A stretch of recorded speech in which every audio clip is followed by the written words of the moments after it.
출애굽기 7장 8절부터 10장 29절에 나타나 있는 그 하나님의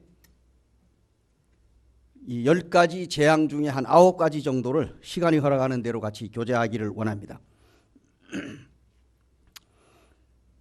오늘 제목을 제가 하나님은 왜 재앙을 애굽에 내리셨는가, 이런 제목을 제가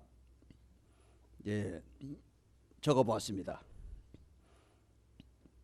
성경은 구체적인 설명이 없이 특정 사건을 기록할 때가 종종 있는데요. 예를 든다면 본장에서는 이집트 요술사들이 모세의 지팡이가 뱀으로 변한 걸 보고 그들도 요술을 불려가지고 흉내를 내는 장면이 나옵니다. 그 출애굽기 7장 11절을 보면은 바로도 현인들과 마술사들을 부르매 그 애굽 요술사들도 그들의 요술로 그와 같이 행하되, 이런 말씀이 있습니다. 오늘 우리가 이 시간에는 그 7장 이 출애굽기 7장 8절에서 13절까지를 한 목소리로 봉독을 하신 다음에 오늘 말씀을 같이 나누기를 원합니다. 출애굽기 7장 8절로 13절까지를 함께 읽어보겠습니다. 여호와께서 모세와 아론에게 말씀하여 이르시되, 바로가 너희에게 이르기를 너희는 이적을 보이라 하거든 너는 아론에게 말하기를 너의 지팡이를 들어서 바로 앞에 던지라 하라. 그것이 뱀이 되리라. 모세와 아론이 바로에게 가서 여호와께서 명령하신 대로 행하여 아론이 바로와 그의 신하 앞에 지팡이를 던지니 뱀이 된지라. 바로도 현인들과 마술사들을 부르매 그 애굽 요술사들도 그들의 요술로 그와 같이 행하되 각 사람이 지팡이를 던짐에 뱀이 되었으나 아론의 지팡이가 그들의 지팡이를 삼키니라. 그러나 바로의 마음이 완악하여 그들의 말을 듣지 아니하니 여호와의 말씀과 같았더라. 이것은 그들의 그 초자연적인 힘을 사용했고 실제로 지팡이로 던져가지고 이 뱀으로 바꾸었다는 사실을 우리가 성경에서 보는데요. 이 지팡이를 던졌는데 지팡이가 뱀이 되었다고 하는 것은 오늘날에는 있을 수도 없습니다. 당시 하나님께서 초자연적으로 이와 같은 놀라운 일을 행했습니다. 그런데 이제 성경에 보니까 이 모세가 아론에게 지팡이를 던지라. 그리고 지팡이를 던지니까 뱀이 됐습니다. 그 다음에 이제 애굽의 요술사들도 똑같이 지팡이를 던지니까 뱀이 됐거든요. 그런데 놀라운 사실은 이 아론의 지팡이가 뱀이 되었는데 애굽의 이 요술사들의 뱀을 다 잡아먹었다, 이런 구절이 여기에 나오거든요. 근데 이제 그러나 그것은 이제 성경에서 초자연적인 것인지 아니면은 신적인 것인지 사탄의 역사인지 분명하지 않게 밝히지 않는데 이 애굽의 요술사들이 흉내를 냈다, 이렇게 나옵니다. 그래서 우리가 이제 성경을 계속해서 보게 되면은 이 애굽의 요술사들이 이 하나님의 그 초자연적인 능력을 몇 가지는 따라서 합니다. 그러나 더 이상은 하지 못하는 경우를 우리가 성경에서 보는데요. 이 대부분의 학자들은 이집트인들이 이 사건에서 단순하게 그 이제 속임수를 썼다, 이렇게 학자들이 보고 있는데, 고대 세계의 이 이교도들의 제사장들이 이제 정해진 방법으로 사람들을 실제로 속였답니다. 그는 뭐냐면 이 제사장이 이 속이 빈 커다란 우상 단지 안에 들어가 가지고 그 우상이 마치 말하는 것처럼 그 속에서 말을 해 가지고 밖에 있는 우상을 섬기는 사람들이 마치 그 우상이 말을 하는 것 같이 이렇게 들리도록 이렇게 그 사람들을 속이는 그런 일을 했다고 합니다. 그뿐만 아니라 실제적으로 오늘날도 그 이 이집트 사람들이 실제 이 뱀에게 최면을 걸어 가지고 이 뱀이 최면에 걸려 가지고 죽은 것처럼 뻣뻣해 가지고 지팡이처럼 되는 이러한 그 요술을 오늘날도 실제 행하고 있대요. 그런데 당시에 하나님께서 행하신 그 기적과 그 요술사들이 잠시 따라한 그 이제 기적이 과연 똑같은 것이냐? 아닙니다. 이 이집트 사람들이 일반적으로 뱀을 기절시켜 가지고 뱀이 깨어날 때까지 그 지팡이처럼 마른 막대기처럼 굳어 가지고 이렇게 있다는 거예요. 그걸 이제 오늘날도 이제 이집트에서 하는데, 이 성경 본문의 목적은 이집트의 술사들이 어쨌든 간에 그 술법을 폭로하려고 하는 것이 아니라, 여기에는 이스라엘의 하나님이 이집트가 지닌 어떠한 힘보다도 하나님의 그 위대한 능력을 보여주기 위해서 성경을 기록했다는 것을 우리가 중점적으로 보게 되는 겁니다. 다시 말해 모세의 뱀이 이집트의 뱀을 삼켰다 하는 얘기는 이 바로, 다시 말하면 이 파라오가 앞으로 재난을 당할 것을 하나님께서 그림자로 보여준 것입니다. 한마디로 말해서 이제 샘플로, 예고편으로 하나님께서 보여준 거예요. 이 모세의 지팡이, 즉 아론이 던진 지팡이가 뱀이 되어 가지고 그 바로의 요술사들의 그 뱀이 된 그 지팡이를 잡아먹었다 하는 이야기는 하나님의 능력이 압도적으로 이 애굽의 바로의 술사들보다 능력이 있다 하는 사실을 보여주고, 앞으로 이 바로가 하나님의 힘에 의해서 망하게 될 것이라고 하는 것을 하나님께서 그들에게 보여주었다고 하는 이야기입니다. 어쨌든 이스라엘의 하나님께서 이제 세우신 뱀이 이집트의 국가적인 상징 중 하나를 뱀이시. 이스라엘 나라에는 우리가 이제 그 그림을 봐도 그렇고요, 파라오의 그 이 모자를 이렇게 쓴 것 같은데 보게 되면은 그 바로 머리 위에 이 코브라 있잖아요. 코브라의 그 이 머리가 이렇게 나와 있는 것을 혹시나 본 적이 있는지 모르겠어요. 그림을 보게 되면은 나옵니다. 그래서 이 오늘날의 이집트, 과거 구약 시대의 그 애굽이라고 하는 그 애굽의 바로 왕, 애굽 나라 자체가 뱀을 우상화하고 신격화해서 섬겼어요. 그것이 바로 이 뭡니까? 애굽의 신이라는 거예요, 뱀이. 그래서 이 뱀은 모세와 파라오의 대결이 있었던 이집트에 그들이 신성시 여기던 하나의 신이었는데, 그 짐승을 하나님께서 능력으로 그들을 갖다 파멸시키는 장면이 나옵니다. 오늘 우리가 이 시간에는 왜 하나님께서 이 이집트에 재앙을 내리셨는가? 물론 우리가 다 알고 있는 사실이지만 우리가 성경을 좀 더 같이 나누면서 반복하는 그런 이 복습하는 차원에서 같이 우리가 교제하기를 원합니다. 특별히 이제 하나님은 바로의 교만을 꺾으시기 위해서 재앙을 내리셨다. 제가 이제 하나님의 말씀을 쭉 이렇게 출애굽기 7장부터 10장까지 이렇게 지금 9가지의 재앙을 쫙 이렇게 읽어보면서 여러 가지 많은 이유가 있겠지만 제가 한 3가지 정도를 생각을 했는데, 첫 번째 이유는 뭐냐? 하나님께서 바로의 그 교만을 꺾기 위해서 하나님께서 재앙을 이집트에다 내렸다, 이겁니다. 출애굽기 7장 16절을 보시겠습니다. 같이 한번 읽을까요? 7장 16절, 출애굽기 7장 16절 시작. 그에게 이르기를 히브리 사람의 하나님 여호와께서 나를 왕에게 보내어 이르시되 내 백성을 보내라. 그러면 그들이 광야에서 나를 섬길 것이니라 하였으나 이제까지 내가 듣지 아니하였도다. 다음에 출애굽기 8장 15절입니다. 8장 15절 같이 봉독하시겠습니다. 그러나 바로가 숨을 쉴 수 있게 됨을 보았을 때에 그의 마음을 완강하게 하여 그들의 말을 듣지 아니하였으니 여호와께서 말씀하신 것과 같더라.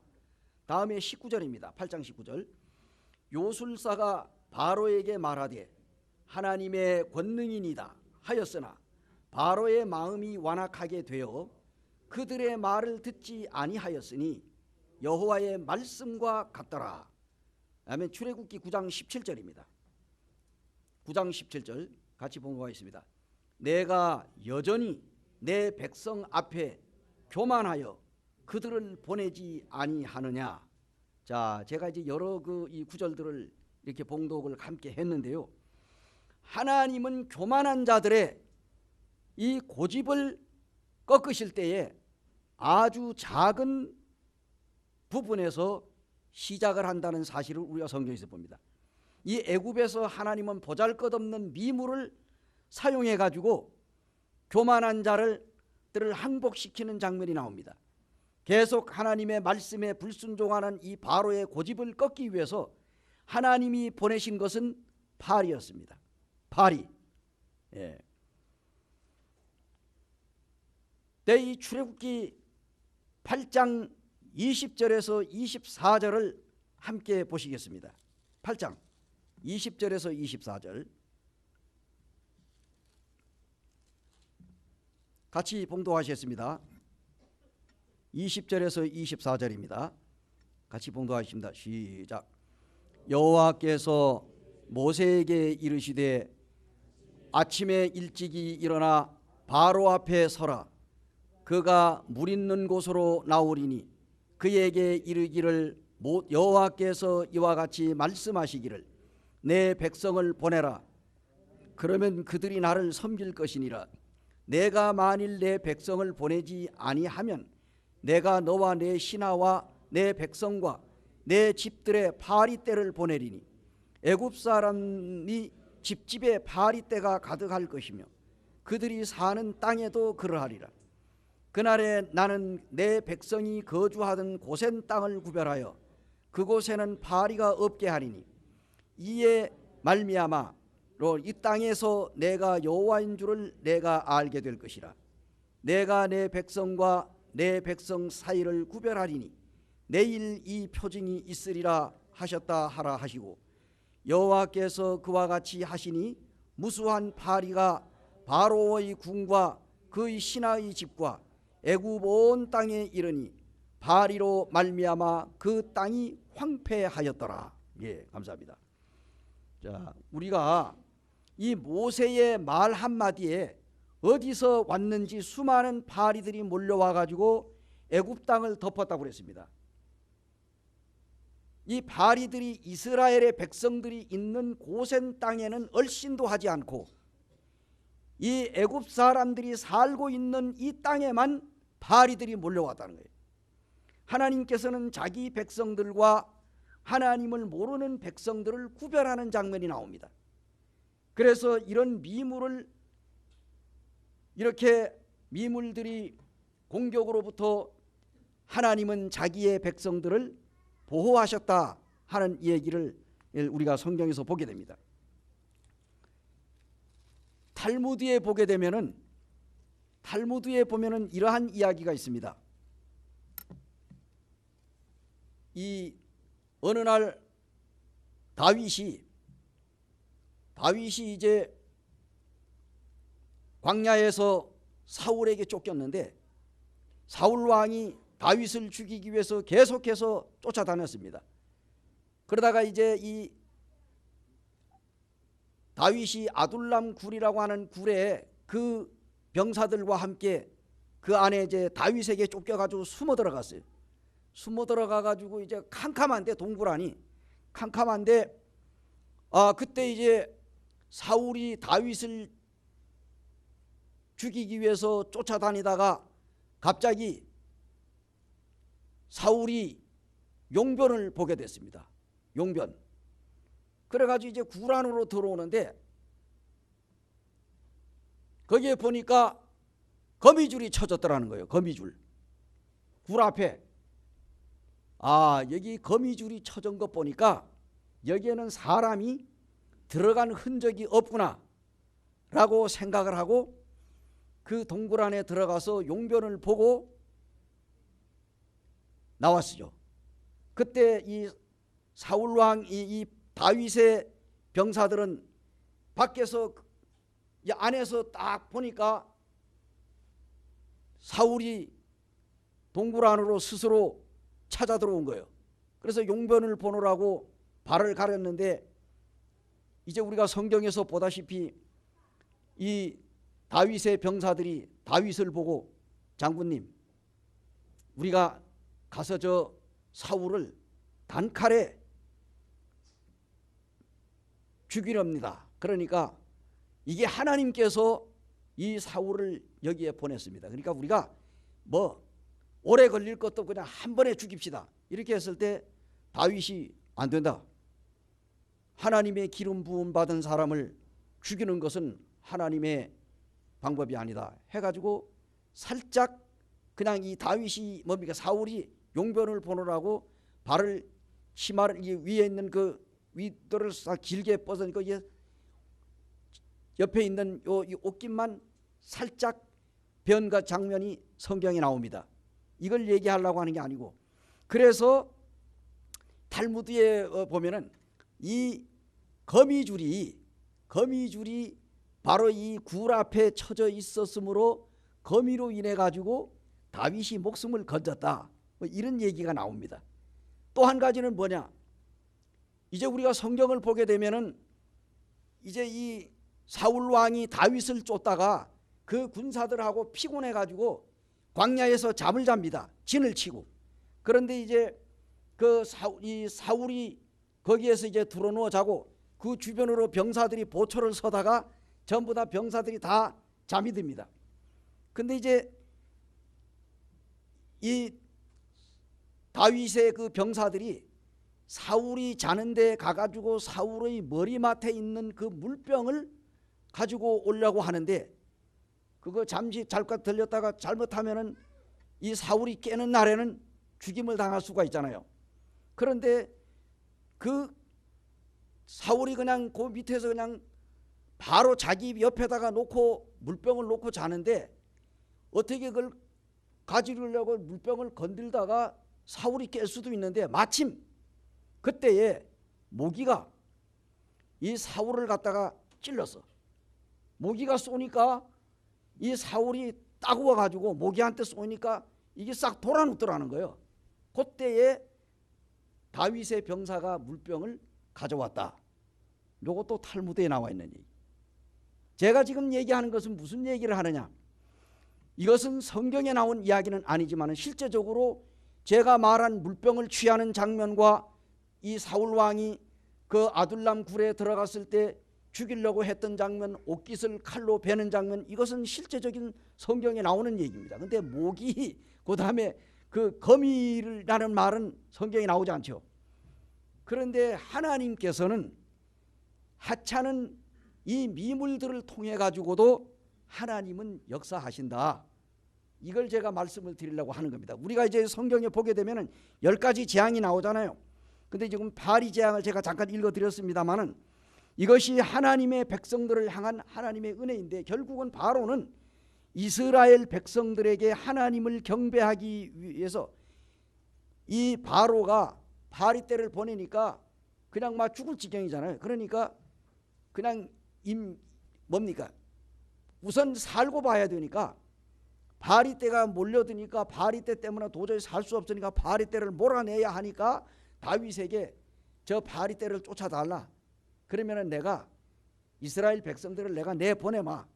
이렇게 이제 그 흥정을 하는데 거기에 보면은 이 바로가 뭐라고 하느냐면 야 모세야 네 백성들이 하나님 앞에 가서 예배를 드리는 건 좋은데 그 멀리 광야에서 사흘길을 가가지고 그렇게 멀리까지 가서 예배를 드릴 필요가 있느냐? 너무 멀리 가지 말고 가까운 곳에서 예배를 드려라. 다시 말하면 애굽을 벗어나지 말고 그냥 그 자리에서 예배를 드려라 이 말이에요. 이거는 뭡니까? 이 바로의 마음속에는 이스라엘 백성들이 멀리 가는 것을 원하지 않아요. 그들이 그냥 아주 그냥 나갈까 봐. 사흘길을 간다고 하면은 그냥 아주 그냥 벗어나려고 그러는 거거든. 그래서 이 바로는 멀리 가지 말고 가까운 곳에서 예배를 드려라 하는 얘기는 이 이스라엘 민족을 영원히 그들의 종으로 종속시키고 그들을 정말로 붙잡아 두고 가지 못하게 하기 위한 그러한 그 방편이라는 사실입니다. 그래서 계속해서 아주 하나님을 섬기게 하는 척하면서 이스라엘 백성들을 붙잡아 두려고 하는 다른 속셈을 바로 이 바로가 가지고 있었다는 얘기예요. 그래서 사탄 마귀가 그래요. 우리가 이제 오늘날에도 마찬가지입니다. 야, 뭐하러 그 원주까지 나가냐? 저 진부에는 뭐 교회가 없냐? 왜 굳이 밤에 껌껌한데 고속도로를 달리게 하고 꼭 원주까지 가가지고 집회에 참석을 하려고 하느냐? 요 가까운 데는 교회들이 많지 않느냐? 또 우리 성도님들이 살고 있는 주변에 보게 되면은 교회들이 얼마나 많아요. 우리도 상록프라자에 보게 되면은 교회가 두 개가 있어. 하나는 감리교고 하나는 장로교회야. 1분밖에 안 걸려. 그런데 왜 굳이 여기 원주에 여기에 나와야 되느냐? 많은 사람들이 그렇게 얘기합니다. 여기 교회는 다 똑같은 거지 뭐 그럼 멀리 가려고 그러냐? 우리 형제 하나가 전라도 광주에서 토요일마다 올라와. 그 형제가 원주에 온다고. 근데 뭐 광주에 교회가 없는 건 아니죠. 물론 이제 그는 앞으로 이제 향후 원주에서 주님을 섬기려고 계획을 하고 올라오는 거이지만은 제가 지금 말하고 있는 건 이 사단 마귀가 은연중에 우리에게 너무 멀리 가지 말아라. 가까운 데도 교회들이 많지 않느냐. 이렇게 속삭인다는 말이에요. 그래서 우리를 붙잡아 두고 우리가 왜 굳이 우리가 섬기는 교회에 가야 하느냐. 사람들이 눈으로 보는 것과 하나님께서 보는 것이 차원이 다르기 때문이고 또 우리가 섬기는 정말 그 진리가 다르기 때문에 우리가 이렇게 멀더라도 주님 앞에 나오는 이유가 여기에 있습니다. 어찌됐든 간에 이 바로는 이스라엘 민족을 묶어두고 그 애굽을 벗어나지 못하도록 신을 치고 그들을 갖다가 종으로 삼고자 계속해서 이 이스라엘 민족을 괴롭혔던 사실을 우리가 성경을 봅니다. 하나님께서는 이 바로의 요청에 진실하지 않은 줄 알면서도 일단은 그 요청을 들어줍니다. 하나님은 모르는 게 아니에요. 바로가 엉뚱한 생각을 품고 있는 것을 알면서도 하나님께서 일단은 풀어줍니다. 이 하나님께서는 바로를 굴복시킬 수 있는 수많은 방법들이 남아있지만 모세와 아론을 바로 왕에게 다시금 보내가지고 이스라엘 민족들을 내보내달라고 가서 이야기하기라고 합니다. 네, 바로 왕이 다시금 이스라엘 백성들을 보내달라고 요청하지만 바로는 거절하는 장면이 나오고 결국은 재앙은 계속해서 바로에게 내려지게 되는 것입니다. 무엇 때문에? 바로의 교만 때문입니다. 그래서 우리가 잠언 16장 18절을 보니까 교만은 패망의 선봉이요 멸망의 앞잡이라 이런 말씀이 있습니다. 그 다음에 또 잠언 18장 12절에 보니까 사람의 마음의 교만은 멸망의 선봉이요 겸손은 존귀의 길잡이니라 이런 말씀이 있습니다.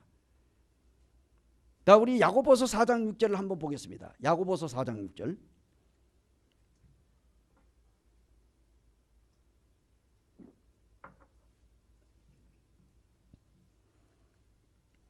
신약성경 야고보서 4장 6절을 함께 봉독을 하시겠습니다. 차이신 줄 알고 함께 봉독하십니다.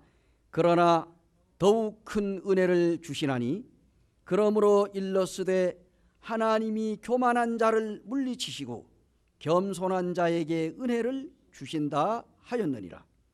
한마디로 하나님은 이적을 행하심으로 바로의 교만을 꺾기 위해서 하나님께서 이적을 행하셨다. 바로에게 재앙을 내린 이유는 바로의 교만을 꺾기 위해서 하나님께서 재앙을 내리셨습니다. 성경에서 집중적으로 이적을 행한 몇 가지를 살펴보면, 첫째는요, 이 첫 번째 시기가 바로 모세 시대입니다. 모세 시대. 이 모세 시대에 모세를 통하여 많은 기적들이 나타났습니다. 구약 성경을 보게 되면. 그죠? 그 다음에 둘째 시기는 언제일까요? 구약 성경을 보게 되면 엘리야와 엘리사가 바로 많은 기적을 행한 것이 성경에 나옵니다. 두 번째 일어난 일이에요. 그 다음에 세 번째로는 뭐예요? 신약 성경입니다. 예수 그리스도를 따르는 제자들에 의해 가지고 신약 성경에 많은 기적과 이적이 나타났습니다. 그렇지 않습니까? 이처럼 이적을 행하는 자체는 그 자체의 목적이 있는 것이 아니라 그 이적을 통해 가지고 하나님의 능력을 나타내기 위해서 하나님이 이렇게 하신 겁니다. 그러니까 예수 그리스도가, 우리가 신약 성경을 보게 되면은 각종 질병자들을 고칩니다. 중풍병자, 손마른 병자, 절룽발이, 소경, 문둥병 환자, 또 심지어는 죽은 자, 귀신 들린 자, 또 귀먹은 자, 또 벙어리 된 자, 성경에 보게 되면 성경 시대에 그 예수님 당시 때에 많은 환자들이 있었습니다. 그런데 예수님께서 가는 곳마다 그 병자들을 고치는데 얼마나 많은 사람들이 예수님을 따라다녔어요. 그래서 사람들이 신유의 은사를 가졌다 하는 사람들이 오늘날 종종 많이 나타납니다. 마침 예수 그리스도가 병을 고치러 이 세상에 오신 것으로 착각을 하고 있습니다.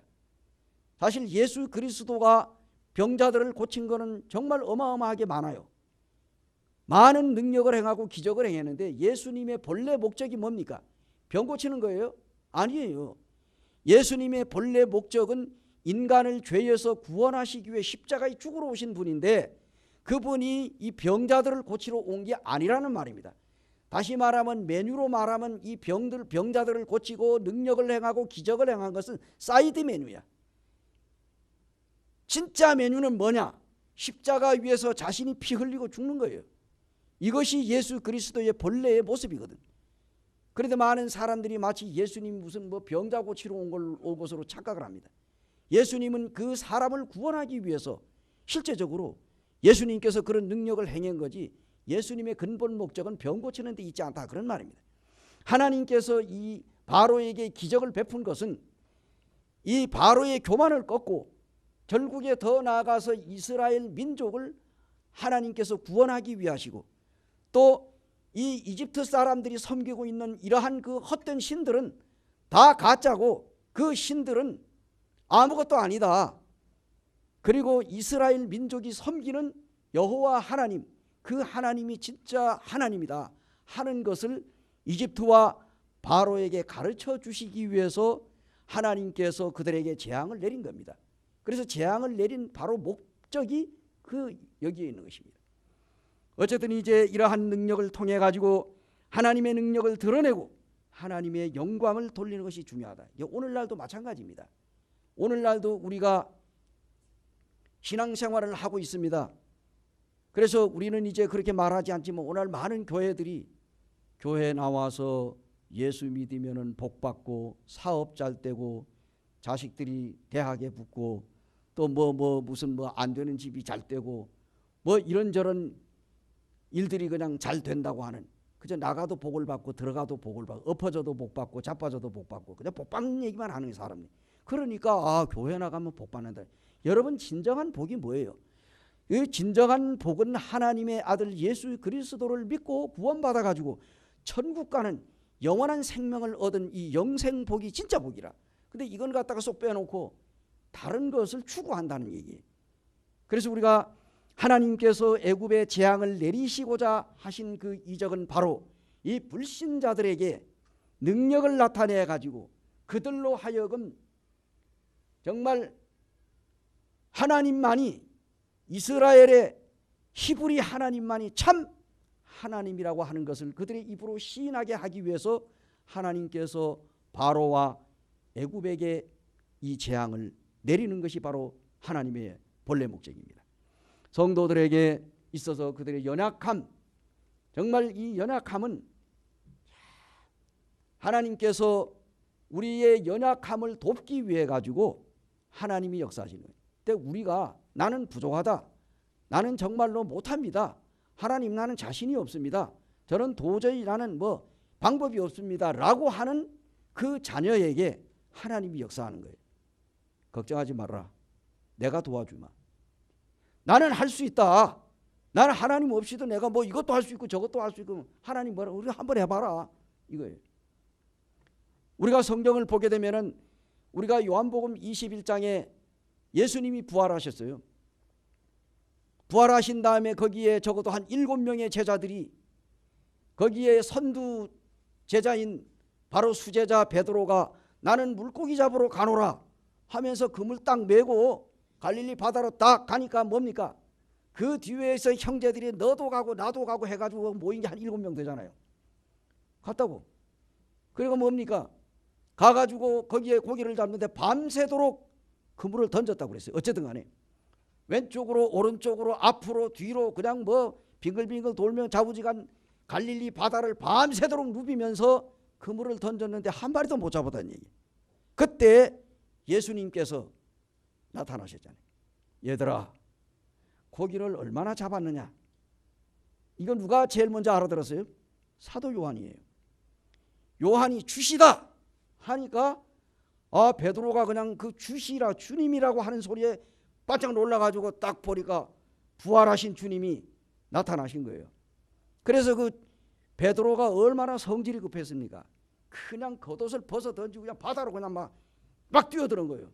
아마 베드로는 한번 경험을 했기 때문에 아마 그랬는지도 몰라. 베드로가 뭡니까? 주님이 걸어와라, 주여 주시거든 나로 하여금 걸어오라 하소서. 그래 걸어와라. 그때 베드로가 한번 걸어갔었잖아요.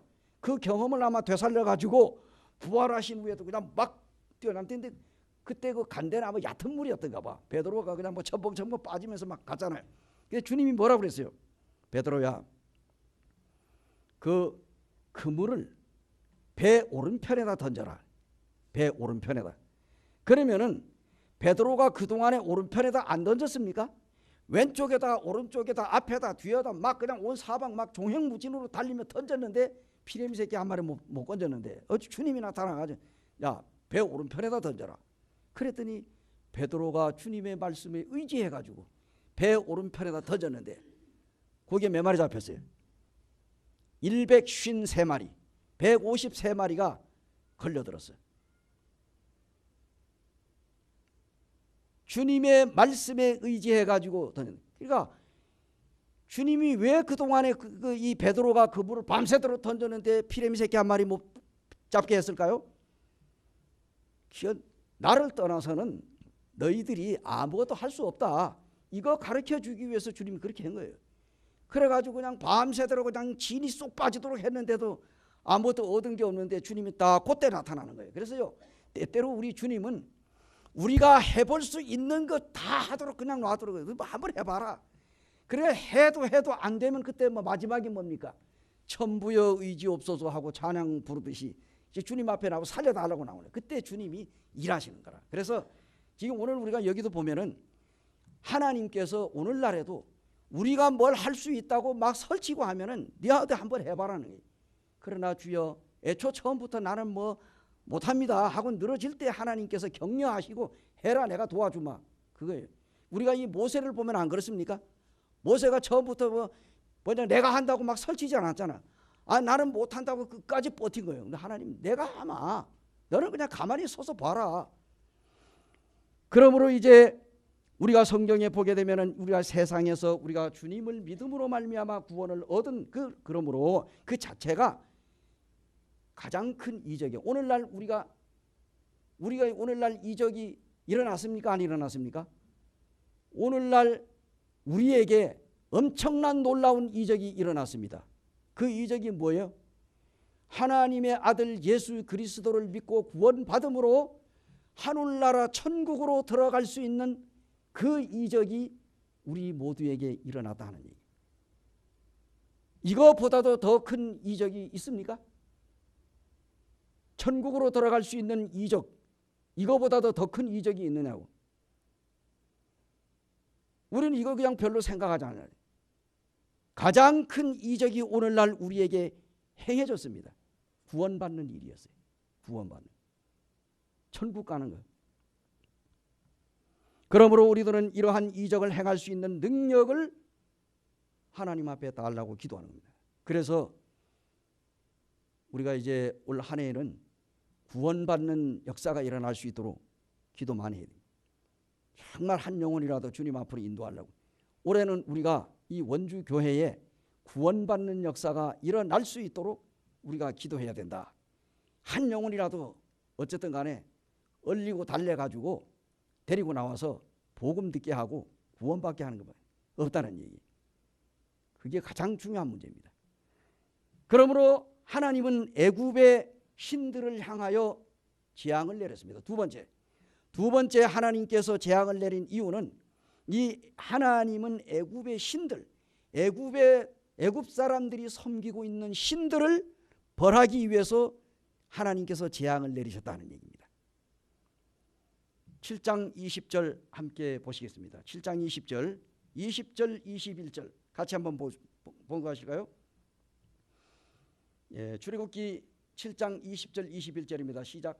모세와 아론이 여호와께서 명령하신 대로 행하여 바로와 그의 신하의 목전에서 지팡이를 들어 나일강을 치니 그 물이 다 피로 변하고 나일강의 고기가 죽고 그 물에서는 악취가 나니 애굽 사람들이 나일강 물을 마시지 못하며 애굽 온 땅에는 피가 있으나 나일강의 식수는 위대한 이집트 문명의 근원이었습니다. 이집트인은 나일강을 숭배했습니다. 나일강을 공격하는 것은 바로 바로와 이집트의 신들을 공격한 것입니다.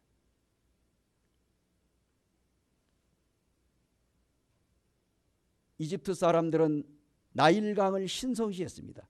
식수로 이용했습니다. 인도 사람들은 뭡니까? 인도의 유명한 강은 무슨 강이에요? 겐지스강. 그죠? 네팔에서부터 그 강물이 흘러가지고 흘러서 인도로 흘러 들어간답니다. 미국에 가면 유명한 폭포가 있는데 나이아가라 폭포입니다.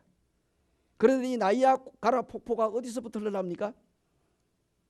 그야말로 막 알래스카에서부터 눈과 얼음이 녹아가지고 물이 물러 내려오겠죠. 근데 캐나다를 통과해가지고 그 물이 캐나다를 통과해서 그래가지고 이제 미국에 바로 그 유명한 나이아가라 폭포를 이루는데 캐나다에서 이제 토론토에서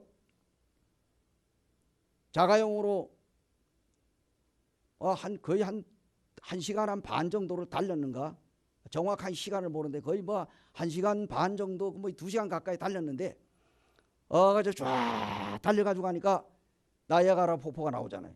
근데 그날이 날이 좀 좋았으면 좋았는데 가는 비가 그냥 부실부실 오더라고요. 근데 그 비를 맞으면서 이제 갔어요. 가니까 미국에서 또 나이아가라 폭포가 보이고 캐나다에서도 보이는데 캐나다에서는 나이아가라 폭포를 정면으로 볼 수 있어. 딱 이렇게 지금 우리 문 있는데 저기에서 이제 흘러오는 걸 우리가 바로 볼 수가 있는데 이 미국에서는 옆으로 봐야 돼. 이렇게 옆으로. 그러니까 이 제대로 볼 수가 없어. 그러니까 미국에 왔던 관광객들이 전부 다 이 국경을 넘어가지고 캐나다를 다 오는 거예요. 그래가지고 거기서 이렇게 보더라고. 그래서 우리는 아예 캐나다에서 봤으니까 쫙 보니 관광객들이 이 다리를 건너옵니다. 그 다리 하나 사이에 미국과 캐나다 국경이잖아요. 다리를 건너면은 캐나다고 또 건너가면은 이 미국이에요. 근데 그 나이아가라 폭포가 이 캐나다에서 물이 흘러내려와 가지고 이제 미국으로 갑니다. 그래서 그 나이아가라 폭포 바로 조금 위에 가니까 발전소가 있어요. 발전소가 있는데 그 발전소에서 전기를 일으켜 가지고 누가? 캐나다 사람들이 미국에다 팔아먹는다는 거예요. 그게 캐나다 사람들은 관광객들에게 돈 벌어먹고 그거다 발전소를 만들어 전기를 일으켜 가지고 미국에다 팔아먹고 그래서 아주 그 돈을 갖다가 안암팍으로 벌어들이는 거예요. 그걸 보고 왔어요. 제가 말하는 건 무슨 얘기냐? 이 겐지스 강이라고 하는 이 강은 인도에서 유명한 강인데 이것이 네팔에서부터 흘러가지고 인도로 들어오는. 근데 인도 사람들은 이 겐지스 강을 아주 신성시합니다. 그래가지고 거기에 사람들이 장례를 지내고 화장을 하더니 인도 이 네팔 사람들도 힌두교 출신들이잖아요. 그래가지고 그 국교가 바로 힌두교예요. 네팔이. 그래가지고 막 이 사람이 죽으면은 인도의 이 네팔에는 우리나라처럼 매장지가 없어. 전부 다 화장이야. 처녀고 뭐 총각이고 뭐 할아버지고 할머니고 애고 할 것 없이 죽으면 무조건 다 그냥 장작더미다 놓고 다 불질러 가지고 그냥 다 태우는 거예요. 그 관광객들이 그 구경을 다 해요. 그래가지고 그걸 해가지고는 딱 재가 되게 되면 그거 갖다가 어디다가 뿌려? 겐지스 강에다가 뿌리는데 거기에 있는 사람들은 또 그 물을 갖다 떠서 먹고 머리에다가 바르고 그다음 목욕을 하고 그다가 빨래를 하고 이게 뭐 완전히 해야지. 그 강이 신성시된 강이에요. 그래서 거기에서 목욕을 하면 죄가 씻어진다. 그 정도로 그래서 강을 자 이게 우리가 성경에 보게 되면은 이와 같이 이집트가 바로 나일강을 신으로 섬겼다 그런 얘기입니다. 그래서 하나님께서 첫 번째 뭡니까? 이적을 행하는 것이 바로 이 나일강 물이 피로 변하는 거예요. 피로 변하게 되니까 거기에 있는 생물들이 살겠어요? 못 살겠어요? 물고기들이 다 죽는 거예요. 이와 같이 나일강의 식수는 위대한 이집트 문명의 근원이었고 이집트인들은 나일강을 숭배했는데 바로 이제 이 나일강을 공격한 것이 바로 이집트와 바로를 공격한 것이다. 그런데 하나님은 왜 10가지 재앙을 내렸을까? 혹시 이런 얘기 들어봤습니까?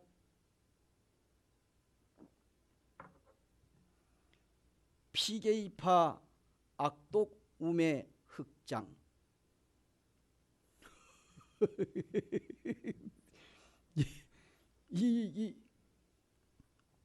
얘기해 줘야 돼. 피게이파, 그 다음에 뭐예요? 악독, 우매, 흑장. 그러면 뭐가 돼요? 10가지가 나오죠. 이 10가지 재앙의 첫 글자들을 따가지고 이렇게 적었습니다. 외우기 쉽게 하느라고. 제가 이제 가끔 이런 얘기를 우리가 이 요한계시록에 7개 교회가 나오잖아요. 그죠? 에서보두 사빌라. 이렇게 하면 7개가 딱 나와요. 그죠?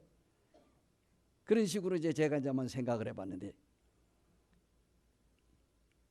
그래서 이제 제가 7절기도 제가 그런 식으로 해요. 유무초칠 나대초 이런 식으로 해서 제가 7개 절기를 제가 딱 외우는 거거든요. 첫 머리만 글자만 따가지고 그런 식으로 한번 해봤어요. 자 어쨌든 뭐 그래서 이제 여기 보면 첫 번째 공격을 하는 것이 이제 피잖아요. 피. 그죠? 자 이제 이것이 이제 애굽에 있던 10가지 재앙인데요. 어쨌든 이집트 최고 통치자인 바로는 이스라엘 백성을 하나님의 명령을 받고 애굽을 떠나 가나안으로 가야 한다고 말했을 때 단호히 거절했습니다. 하나님은 이집트 사람들이 싫어하는 재앙들을 내리기 시작했고 하나님께서 재앙을 내리신 목적이 뭐냐? 그런 얘기입니다. 바로 하나님은 애굽의 신들을 향하여 재앙을 내리시기 위하여 하나님이 이적을 행하셨다 그런 얘기입니다. 다른 신들을 믿는 이집트 사람들을 하여금 하나님의 능력을 인정하고 하나님을 믿게 하기 위해서 하나님께서 이런 능력을 행했습니다. 근데 그래서 이 하나님이 계속해서 바로의 마음을 강팍하게 하는 거예요. 이 성경에 보니 하나님께서 그냥 그 첫 번째 재앙을 내렸을 때 바로가 그냥 손들고 잘못했다고 그냥 항복해야 되는데 그때뿐이에요. 이걸 빨리 없애달라고. 그러면은 내가 이스라엘 백성들 내보낸다. 근데 하나님께서는 바로 왕에게 한 가지 두 가지 이러한 이적을 통해서 그냥 바로의 마음을 그냥 납작하게 만들어 가지고 이스라엘 백성들을 빨리 내보내면 좋지만은 하나님께서 왜 굳이 10가지 재앙을 꽉 채운 다음에 이스라엘 백성들을 내보내느냐 하는 얘기. 물론 거기에는 이 이집트 사람들이 수많은 신들을 섬기고 있었지만 그 중에도 대표적인 신이 10가지 신이 있었던 거예요. 10가지 신. 그 10가지 신들을 하나하나 하나님께서 완전히 아무것도 아니라고 하는 것을 이적을 행해 가지고 그냥 완전히 납작하게 만들어 놓은 다음에 그 다음에 바로와 이집트 백성들이 정말 이스라엘 민족이 섬기는 그 여호와 하나님만이 참 하나님이다 하는 것을 그들에게 믿게 하기 위해서 하나님께서는 10가지 재앙을 내리기까지는 어떻게 하냐고요? 바로의 마음을 강팍하게 했다는 거예요. 문제는 그저 한 번의 기적으로 말미암아 그냥 바로가 그냥 나 죽었어 하고 그냥 하나님 앞에 겸손해지면은 좋지만은 하나님은 계속해서 성경에 바로의 마음을 강팍해 하였더라. 바로의 마음을 강팍해 하였더라. 누가 그렇게 하나님이 그렇게 했다는 거예요. 그래서 하나님께서는 그 바로를 그런 과정을 통해 가지고 하나님이 바로를 완전히 하나님 앞에서 납작 엎드리도록 하신 것입니다. 그래서 하나님이 내리신 10가지 재앙 중 근데 이 하나님께서 10가지 재앙을 얼마 동안 걸려서 했을까? 약 9개월 동안 걸쳐가지고 9개월 동안에 걸쳐서 이 재앙 10가지를 내렸다고 합니다. 10가지 재앙을 내리는 데가 9개월이라는 이 시일이 흘렀어요. 그런데 첫 번째 재앙은 나일강의 강물을 피로 만드는 것입니다. 7장 20절에서 24절까지. 석양의 햇빛이 강물의 반사가 돼가지고 홍수로 흙탕물이 된다면은 이 강물이 핏빛으로 보일 수도 있어요. 우리가 이제 성지 순례를 가게 되면은 그 요르단 쪽에 보면은 암만 쪽에 보면은 거기에 페트라라고 하는 천연 요새가 있는데 거기가 원래가 이제 거기 색깔이 바위가 붉은색이기 때문에 이 붉은색이 더 붉게 되는 경우에는 석양이에요. 석양. 해가 그냥 넘어가려고 할 때 그때 그냥 해가 쫙 비치게 되면은 그 바위가 완전히 새빨간 거예요. 지금은 사람들이 가짜 시내산이라고 해서 시내산을 오르지 않지만은 그 시내산에 올라가 가지고 새벽 6시에 동이 딱 틀 때에 거기에서 해가 뜰 때 보면은 거기에 있는 바위들이 전부 다 새빨개요. 그 해가 비치면은 그 햇빛을 받아가지고 더 붉게 빛나는 거예요. 바위들이 붉어스름 해가지고. 그다음 이 이스라엘 바로 이 이집트의 바로 이 나일강이 정말로 핏빛으로 변한 것은 그렇게 그 해가 거기에 석양에 의해 가지고 그 강물이 바다와 이 모래하고 섞여 가지고 붉게 보인 것이 아니라 실제적으로 하나님의 능력으로 말미암아 나일강이 피가 됐다는 거예요. 왜? 거기 물고기들이 다 죽으니까. 고기들이 다 죽으면서 거기에서 그 피가 흘러 넘친 거예요. 그렇지 이것이 그냥 그렇게 석양에 물든 것처럼 그렇게 핏빛처럼 보였다는 것이 아니라니. 어쨌든 이제 우리가 성경을 보게 되면은 애굽 사람들은 나일강의 그 물을 그 농작물을 얻기 위해서 아주 나일강을 생명처럼 생각하고 신으로 섬겼습니다. 그리고 바로가 성경을 우리가 보게 되면 나일강으로 나가는 걸 봐요. 나일강. 바로가 왜 나일강으로 갔느냐 하는 얘기. 나일강에 아침에 왜 나갔느냐. 나일강에 간 이유는 거기 나일강에서 매일같이 신상을 물에 그 나일강 물에서 씻기도 하고 거기에 물을 마시고 이 절을 하고 이렇게 그 물을 강물을 신성시 해가지고 섬겼다는 얘기. 그래서 하나님께서는 이 피로 물들게 함으로 말미암아 이 나일강도 이 이집트 사람들에게 아무 능력이 없다 하는 걸 그들에게 보여주는 거예요. 그래서 이제 첫 번째 재앙이 바로 핏빛으로 변한 나일강 모든 물을 원래 물로 되돌릴 능력이 없을 정도로 완전히 피로 물들었어요. 또 두 번째 재앙은 뭡니까? 개구리 재앙입니다. 이는 출애굽기 8장 1절에서 15절에 나옵니다. 범람에 뜬 물이 빠질 때 개구리들이 늪에서 산란을 해가지고 마른 땅으로 올라옵니다. 하나님께서는 그때 모세에게 지팡이를 들어 올리라고 말씀하셔요. 너의 지팡이를 들어 올려서 나일 강물을 치라. 하나님께서 이 완악한 바로에게 재앙을 내리면서 먼저 경고를 합니다. 경고. 성경에 보면은 재앙을 내리는데 하나님은 참으로 은혜로우신 분입니다. 그냥 무대뽀로 그냥 하나님께서 막 하질 않고 재앙을 내립니다. 재앙을 내릴 때 경고를 합니다. 너가 이렇게 해서 말 안 들으면 이렇게 하겠다. 그러니까 빨리 말 듣고 내 백성을 내보내라. 내가 좋은 말 할 때 말 들어라. 미국에서 히로시마 나가사키와 히로시마의 원자탄을 터뜨릴 때 미국에서 그냥 예고 없이 가서 원자탄을 터뜨린 게 아니잖아요. 1945년 8월 6일 날 오전 8시 30분에 히로시마와 나가사키에다가 원자탄을 터뜨리기 전 일주일 전에 공중으로 날아가면서 삐라를 다 뿌렸잖아요. 경고를 했습니다. 이 삐라를 받는 사람들은 다 30리 바깥으로 50리 바깥으로 다 대피하라. 경고를 했어요. 그때 많은 사람들 한 세 부류 정도가 나왔다고 그러잖아요. 야, 이거 이제 우리 괜히 우리가 엄포를 넣느라고 저러는구나. 저거 거짓말이다.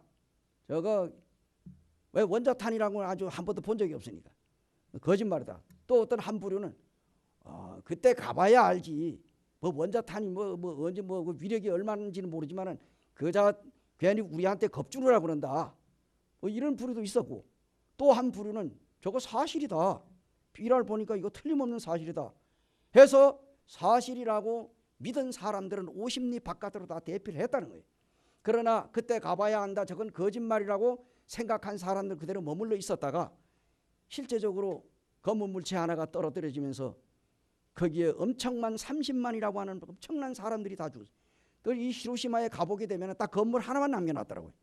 히로시마 이 원폭 그 박물관에 가면 사진을 못 찍게 가서 그냥 쫙 둘러봤는데 그때에 정확하게 이 원자탄이 터졌던 때가 8시 반이더라고. 근데 8시 반 시계가 벽에 걸려 있어요. 그 시계를 거기다 걸어놨는데 8시 반에 가서 딱 멈췄어. 오전 8시 30분에. 그 시계가 지금도 가면 있어요. 나중에 한번 기회가 되면 히로시마 한번 가보세요. 히로시마 교회 모임이 거기 있잖아요. 그래가 들렸다 거기 이제 가서 직접 봤는데 어마어마. 건물 하나만 딱 남겨놓고 완전히 초토화된 거야. 그 건물 하나를 왜 그걸 그냥 놔두느냐. 일본 사람들에게 교훈으로 이 원자탄이 이렇게 무섭다 하는 걸 그들에게 보여주기 위해 샘플로 그냥 하나만 남겨놨어. 그냥 허물어져 완전히 그냥 거미줄처럼 된 거 그냥 그 껍데기만 엉성하게 있는 거 그거 지금도 이렇게 세워져서 그 건물만 안 건드렸어요. 나머지는 싹 다 건물을 새로 지었죠. 여기에 보게 되면 하나님께서 이 재앙을 내리는 이유가 뭡니까? 이는 이제 하나님이 그 완악한 그 바로에게 재앙을 내리기 전에 하나님은 1차 경고를 하는 거예요. 또 내가 좋은 말로 할 때 내 백성들을 내보내라. 만약에 내보내지 않으면 내가 이렇게 하겠다. 바로가 말 안 듣잖아요. 그러니까 하나님께서 또 재앙을 내리는 거예요. 이 하나님은 신사적이고 은혜로우신 분이에요. 노하기를 더디하시고. 그래서 오늘날에는 지금 무슨 시대입니까? 은혜 시대예요. 우리가 은혜를 예수 그리스도의 십자가의 은혜를 믿음으로 말미암아 구원받는 시대가 바로 오늘날 이 시대입니다. 이 은혜의 시대가 지나가고 나면은 환난 시대가 도래할 때는 그때는 예수님을 믿고 싶어도 믿을 수가 없고 정말로 환난 시대의 주님을 믿으려면은 이제 구원과 죽음과 바꾸어야 돼. 구원 받으면 죽으니까. 지금 뭡니까? 구원 받으면 죽습니까? 안 죽어요. 그래서 지금 은혜의 시대에 지금 예수님을 믿고 구원받아요. 은혜의 시대가 서서히 지나가면은 7년 대환란 시대는 이미 그때는 늦습니다. 그래서 내일은 늦으리. 어쨌든 간에 이제 이렇게 해서 이 애굽 사람들은 개구리를 신으로 섬겼다는 얘기예요. 개구리는 다산을 의미한대. 다산. 개구리 알 봤잖아요. 요즘에는 개구리 잡아먹다가 걸리면 벌금 1,000만 원씩 무니까 개구리 잘 못 잡아먹는데 예전에 개구리 엄청 잡아먹었어요. 예. 그래서 이 개구리가 알을 베잖아요. 알이 거기 엄청나게 많아요. 근데 이 애굽에 있는 모든 이 개구리가 나일강에서 다 튀어 올라왔는데 그게 올라와가지고 바로 밥상에 침상에 그냥 이 이집트의 온 전역에 그냥 개구리를 그냥 엄청나잖아요. 그래서 이 애굽 사람들이 이제 이 개구리를 신으로 섬겼기 때문에 개구리 신앙이 고대 바벨론 비석에도 종종 나타나고 이집트 고대 비석에 나타났던 건데, 개구리 재앙은 애굽 사람이 신으로 숭배하는 개구리를 가중한 것이 되게 하기 위해서 재앙을 내린 거예요. 그래서 아이고 이 개구리도 이게 별거 아니구나, 이렇게 깨닫고 그 개구리를 섬기지 못하도록 하기 위해서. 그래서 애굽 사람이 섬기는 이 개구리, 그들에게 해를 가져올 뿐만 아니라 결코 이들에게 뭡니까? 그 유익을 주지 못했다. 왜냐면 개구리가 나중에 썩어가지고 그냥 막 개구리 그냥 뭐 썩는 냄새가 나고 온 그냥 이집트 전역에 말도 못했잖아요. 성경에 보니까. 그렇게 해서 그이는 그들의 신인 개구리들을 더 이상 섬기는 대상이 못 된다 하는 것을 깨닫게 하기 위해서. 그러나 바로가 숨을 쉴 수 있게 됨을 보았을 때에 그의 마음을 완강하게 하여 그들의 말을 듣지 아니하였으니 여호와께서 말씀하신 것과 같더라 하고 나옵니다. 이 출애굽기 8장 15절. 자, 오늘 여기까지만 하겠습니다. 우리는 이 둘째 재앙까지만 얘기합니다. 나머지는 나중에 제가 이제 기회가 되면은 셋째 재앙에서부터 마지막의 재앙까지 그 재앙을 우리 성도들이 다 알고 있는데, 알고 있음으로 인해서 더 자세히 알 수 있는 그러한 것은 좋으리라 생각을 하면서, 이렇게 우리가 믿고 섬기는 하나님은 참으로 위대한 하나님이다. 그래서 하나님이 이스라엘 백성들을 사랑하시고 그 하나님의 자녀들을 이제 애굽의 노예 생활에서 자유를 주기 위하여 하나님은 그렇게 바로에게 재앙을 내리시는 모습을 보게 됩니다. 바로의 교만을 꺾기 위해서, 또 이집트의 신들에게 벌을 내리기 위해서 하나님께서 재앙을 내리셨습니다. 우리가 이제 둘째 재앙까지 봤는데, 다음에 이제 셋째 넷째로 해서 그 재앙들을 우리가 보면서 거기에서 영적인 교훈을 얻게 되길 바라고, 우리 사랑하는 형제 자매들 함께 참석해서 말씀으로 교제할 수 있게 되 감사를 드립니다. 우리 잠시 기도하겠습니다.